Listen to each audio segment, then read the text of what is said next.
इस्माइलपुर नाम के शहर में एक बड़ा व्यापारी रहता है। अरे मैनेजर साहब, शहर में लगे लॉकडाउन की वजह से गरीब लोग बहुत बढ़ गए हैं। क्या करा जाए उनकी मदद के लिए? सर, ज्यादातर लोग भूखे सोते हैं। रोटी सबकी जरूरत है। हमें कुछ ऐसा करना चाहिए जिससे लोगों की भूख मिट सके। ठीक है, कल मैं सब्जी बनाने के लिए बड़े बर्तन और एक रोटी बनाने की मशीन ले लेता हूँ, जिसमें 1 घंटे में 500 तक रोटी बन सकती है। फिर हीरालाल अगले दिन एक खाना बनाने वाली मशीन के व्यापारी से मिलने जाता है। फिर वो व्यापारी उसे वो बड़ी मशीन दिखाता है और हीरालाल झट से उसे खरीदकर अपने यहाँ फैक्ट्री में लगा लेता है। अगले दिन वो रोटी सब्जी बांटते हैं। फिर शाम होने पर, सुनो मैनेजर साहब, आज का काम तो हो गया। आप शाम को फैक्ट्री की सभी मशीन बंद करके निकलिएगा। मेरे सपनों की रानी कब आएगी तू, आई रुत मस्तानी कब आएगी तू। ये रोटी बनाने की मशीन अभी तक कैसे चल रही है? अभी बंद कर देता हूँ इसे। जैसे ही वो मशीन के पास जाता है, एक डरावना विशाल भूत उसमें से निकलकर मैनेजर के सामने खड़ा हो जाता है। तेरी हिम्मत कैसे हुई मेरी मशीन छूने की? अब इस गलती का प्रायश्चित तू अपनी मौत से करेगा। कौन हो तुम भूत जी? मैंने क्या गलती कर दी? मुझे माफ कर दो भूत जी। मैं आपके पैर पकड़ता हूँ। तूने मेरी मशीन को हाथ लगाया, इस गलती की कोई माफी नहीं है। फिर वो भूत मैनेजर को मार देता है, पर उसकी बॉडी को मशीन में डाल देता है, जिससे उसकी रोटियां बन जाती हैं। फिर अगली सुबह होने पर जब मजदूर ये नजारा देखते हैं, पूरी फैक्ट्री में हाहाकार मच जाता है। तभी वहाँ हीरालाल पहुँचता है। अरे ये क्या हो गया? हे ईश्वर, इस बेचारे ने क्या बिगाड़ा था आपका? क्या किसी ने कुछ देखा यहाँ? नहीं मालूम मालिक, मैं सुबह आया तब यहाँ ऐसे मैनेजर साहब की लाश देखी। क्या अब गरीबों को खाना बांटने वाला काम बंद कर दिया जाएगा? नहीं, ये तो ईश्वर का काम है। मशीन की सफाई करो, आज शाम भी खाना बांटा जाएगा। शंभू, आज से तुम मैनेजर हो, तुम ये सारे काम की देखरेख करोगे। फिर शाम होने पर वो फिर से खाना बनाते हैं और गरीबों में बांट देते हैं। फिर रात होने पर, हे ईश्वर, मैं मैनेजर तो बन गया, पर बहुत डर लग रहा है, कहीं आज कोई मेरी रोटी ना बना दे। जैसे ही शंभू फैक्ट्री में पहुंचता है, वो देखता है कि रोटी बनाने की मशीन फिर से चल रही है। अरे ईश्वर, ये मशीन कैसे चल रही है? कौन है भाई? कौन है? अरे कोई है? फिर जैसे ही वो मशीन के पास जाता है, वही डरावना दैत्यकार भूत उसके सामने आ जाता है। उसे देखकर शंभू की सिट्टी पिट्टी गुल हो जाती है। वो वहाँ से भागने की कोशिश करता है, पर वो भूत अपने हाथ को लंबा करके उसे पकड़ लेता है। कहाँ भाग रहा है? मेरा आज का शिकार तो तू ही है। मुझे माफ कर दो भूत जी। अब बन जल्दी से रोटी। फिर वो भूत शंभू को मार देता है और उसे भी मशीन में डालकर रोटियां बना देता है। फिर अगली सुबह होने पर जब फैक्ट्री में कर्मचारी आते हैं, वहाँ शंभू की लाश की रोटियां बनी देखकर हाहाकार मचा देते हैं। भाई, मुझे तो लगता है फैक्ट्री में कौन हत्यारा घूम रहा है, जो इतने दर्दनाक तरीके से सभी मैनेजरन का कत्ल कर रहा है। मुझे तो लगता है इस मशीन में कोई जादुई शक्ति है।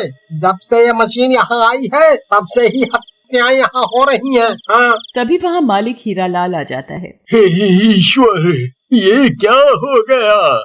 मालिक, मुझे लगता है आपको ये गरीबों में खाना बांटने वाला काम बंद कर देना चाहिए। सही कहते हो, मैं ऐसे अपने कर्मचारियों की जान खतरे में नहीं डाल सकता। ये सब मशीन के अंदर बैठा भूत सुन रहा होता है।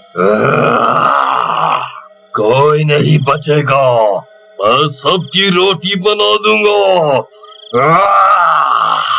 अरे भाई, ये मशीन तो बोल भी सकती है। अरे भागो रे भागो, अपनी अपनी जान बचा के भागो। अचानक से फैक्ट्री की सभी लाइट बंद चालू होने लगती है। सभी फैक्ट्री से सिर पर पैर रख भाग निकलते हैं। इस बात से परेशान होकर हीरालाल पास के एक प्रसिद्ध बाबा के मंदिर में चला जाता है। क्या हुआ हीरालाल, बहुत परेशान लगते हो? फिर हीरालाल सारी कहानी बाबा को बताता है।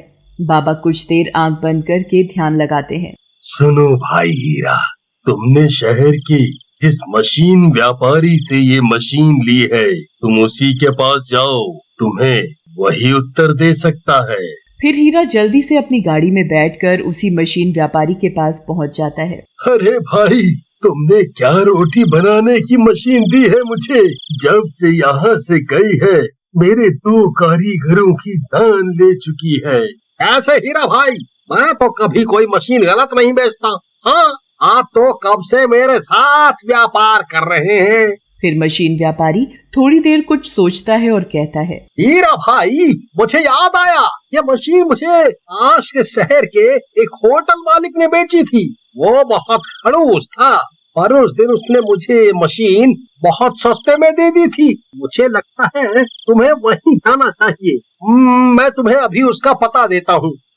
फिर हीरालाल उस होटल पर पहुंचकर सीधा मालिक के पास जाता है। आइए आइए आइए, क्या खाएंगे साहब? हमारा होटल इस इलाके का बेस्ट होटल है। बताइए, क्या खाएंगे साहब? मैं कुछ खाऊंगा नहीं, बस तुम मुझे ये बताओ, तुमने जो रोटी बनाने की मशीन मोतीलाल व्यापारी को बेची थी, वो क्यों बेची थी? ये सुनकर होटल मालिक को पसीने आने लगते हैं। वो मशीन पुरानी हो गई थी, इसलिए बेच दी। चलो चलो, अभी धंधे का टाइम है, यहाँ से निकलो।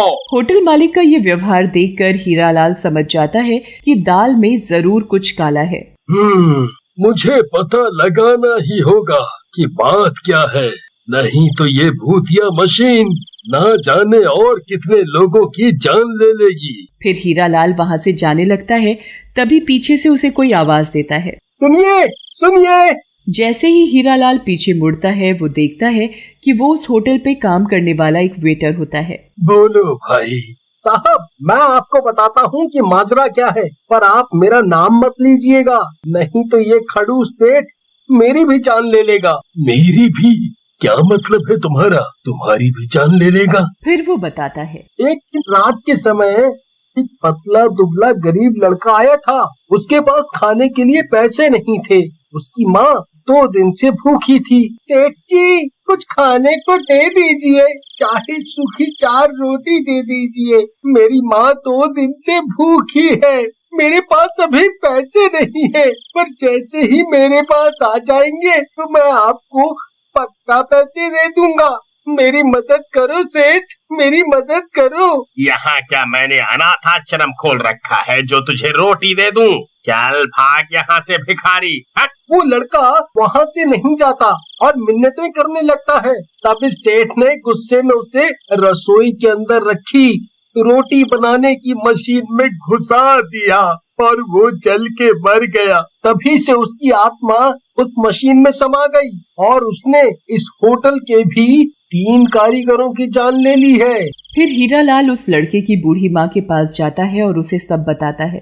बेटा, तू उस जुल्मी सेठ को सजा दिलवा। फिर अगले दिन हीरालाल उस वेटर की मदद से चुपके से वो भूतिया मशीन दोबारा उसी सेठ के होटल की रसोई में रख देता है और नई मशीन वहाँ से हटा देता है। फिर रात होने पर जब होटल बंद हो जाता है, सेठ को रसोई से कुछ आवाजें आती हैं। अरे रे, ये क्या आवाजें हैं? लगता है कोई कारीगर आज रोटी मशीन चालू छोड़ गया। बिजली का बिल क्या इनका पाप भरेगा?